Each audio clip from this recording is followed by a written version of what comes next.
Hi అండి. ఈరోజు నేను మీకు ఒక హెల్దీ టేస్టీ దోశ చేసి చూపిస్తాను. ఈ దోశ చాలా టేస్టీగా అంటే చాలా టేస్టీగా ఉంటుందండి. చాలా ఆరోగ్యానికి మంచిది కూడా.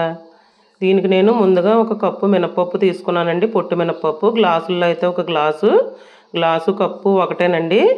ఒక గ్లాసు పొట్టు మినపప్పు, 2 గ్లాసులు బ్రౌన్ రైస్ అండి, ఒక అరకప్పు పెసలు, ఒక అరకప్పు శనగలండి, పొట్టు శనగలు, ఒక అరకప్పు రాగులండి, ఒక స్పూన్ మెంతులు, ఒక కప్పు నిండా ఫుల్గా ఓట్స్ తీసుకోవాలండి. కప్పు నిండా వేసుకోవాలి ఓట్స్. ఇందులో సగ్గుబియ్యం కూడా వేసుకోవచ్చండి, ఒక పావు కప్పు. నేనైతే వేయలేదు, వేసుకోవచ్చు. ఇవన్నీ వేసిన తర్వాత ఒకసారి నీళ్ళు అయితే పోసుకోవాలండి. నీళ్ళు పోసి ఒకసారి కడిగేసి వాటర్ తీసేసుకుందాము.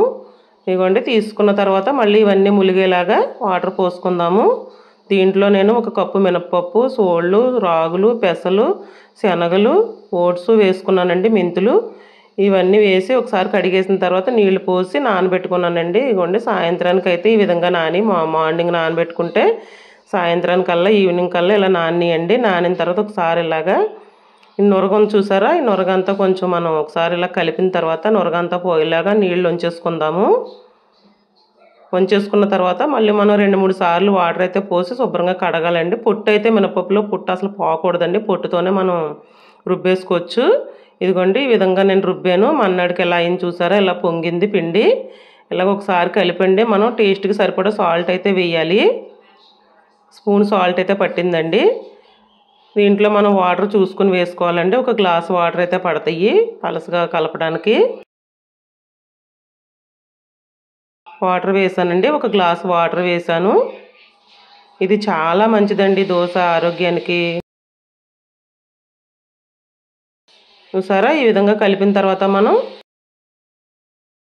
పొయ్యి మీద అట్ల రేకు పెట్టి వేసేసుకుందామండి దోశ. ఇది ఆరోగ్యానికి చాలా మంచిదండి. మనకి ఇప్పుడు అందరి ఇళ్ళల్లో షుగర్లు ఎక్కువైపోతున్నాయి కదా. షుగర్ ఉన్న వాళ్ళకి ఈ దోశ తినడం వల్ల షుగర్ కంట్రోల్ ఉంటుందండి. షుగర్ లేని వాళ్ళకి వచ్చే ఛాన్స్ కూడా ఉండదండి. ఆరోగ్యానికి అయితే చాలా మంచిదండి దోశ.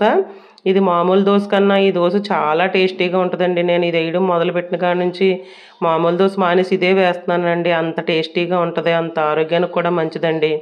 వారంలో 2 సార్లన్నా వేసుకొని తినాలండి దోశ. చాలా బాగుంటుంది, ఆరోగ్యానికి ఆరోగ్యం కూడానండి. చూసారా ఎంత బాగుందో దోశ. మామూలు దోశల కన్నా బాగా వస్తాయండి ఇవి. ఇంకా తినే కొద్దీ తినాలనిపిస్తుందండి, అంత బాగుంటాయి ఈ దోశలు. చూసారా ఎంత బాగా వచ్చేస్తున్నాయో, అసలు రేకు అంటుకోకుండానే. ఇందులో అన్నీ మనం ప్రోటీన్ కదండి వేసాము, అందుకని చాలా బాగుంటుందండి దోశ కూడా టేస్ట్.